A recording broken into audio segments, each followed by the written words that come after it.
first thing people noticed about Daniel wasn't his quiet smile or the way he stood with a gentle uncertainty, as if life had taught him not to expect too much. The first thing they noticed was the exhaustion behind his eyes, the kind that only single parents wear like invisible scars. He stood under the soft glow of the cafe's evening lights, holding a flower that had begun to wilt at the edges, much like the hope he kept trying to protect. He had been set up on a blind date by coworkers who wanted to help him start living again, but deep down he feared this was another cruel setup, another moment where life would remind him that he was a man carrying too much baggage to be wanted. Before the story continues, viewers, if you believe in kindness, second chances, and the power of seeing beyond appearances, please like, comment, share, and subscribe to Single Son Stories so we can keep bringing you meaningful tales like this. Daniel's life had become a series of quiet routines after his wife passed away from cancer 3 years earlier.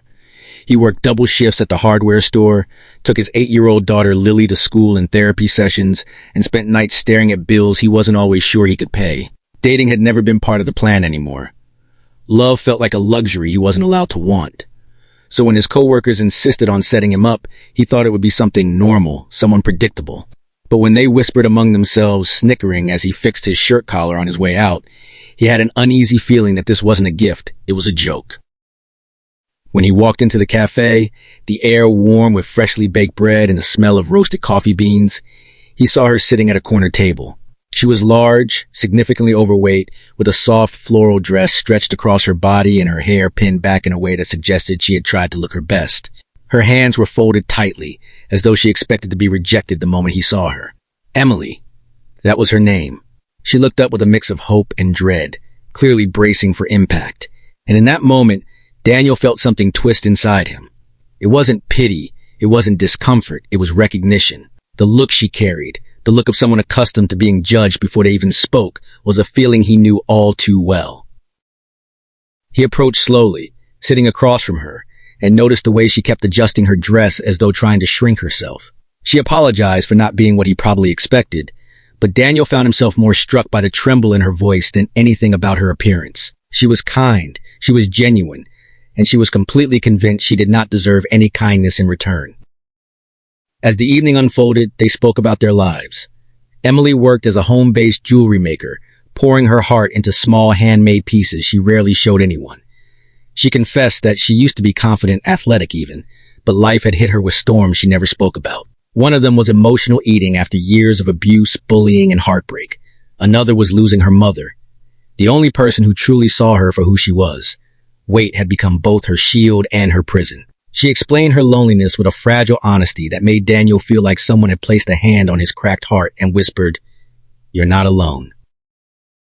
The more they talked, the more he realized she had a gentle strength beneath the layers of insecurity, a strength he hadn't found in anyone since his wife passed. Emily laughed shyly, listened intently, and spoke as if she expected her words to have no value. Daniel, who spent the last few years trying to raise a daughter who believed she mattered, couldn't ignore the sadness in seeing a grown woman who believed she didn't. But the real storm began when 2 of Daniel's coworkers entered the cafe with a group of friends.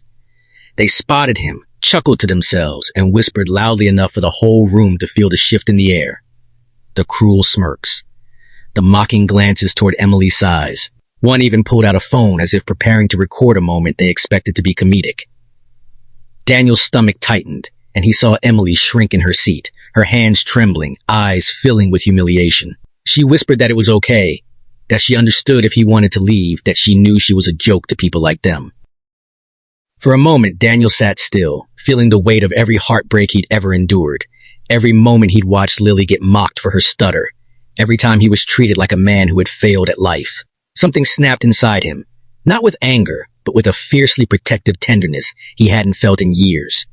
He stood up, every emotion he'd buried rising to the surface. The cafe silenced. His coworkers straightened, expecting him to play along with their cruelty. Instead, he looked at Emily, then at the room, and spoke from a place that held years of pain, empathy, and truth. He told everyone that Emily was not a joke, that she was strong in ways most people never learned to be, that she had courage written in the way she showed up despite knowing how the world treated people who looked like her.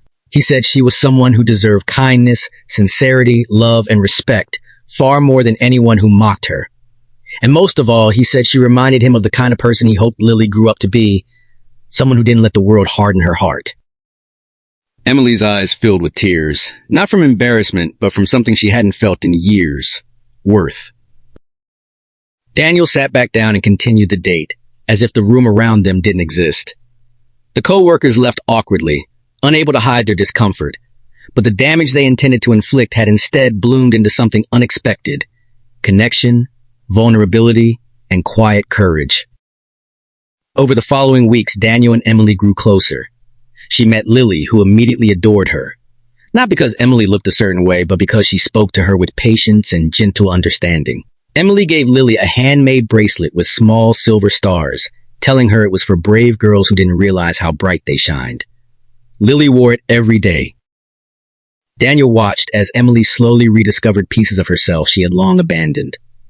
They went on walks in the park where Emily hesitated to be seen, but Daniel walked beside her without shame.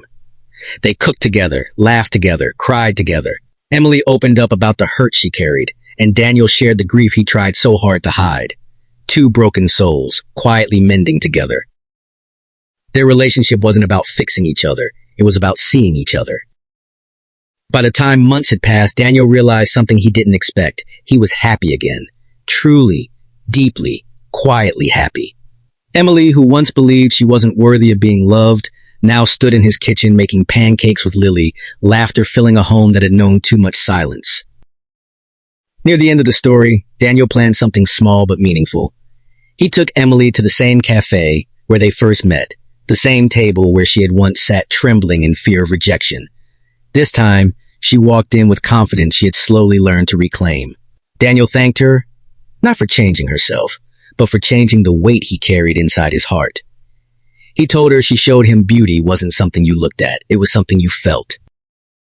Tears filled Emily's eyes, and for once she didn't hide them. If this story touched your heart, please like, comment, share, and subscribe to Single Son Stories. Your support helps us continue telling powerful stories that remind the world of compassion. And before we end, special request, comment below what moment in this story moved you the most.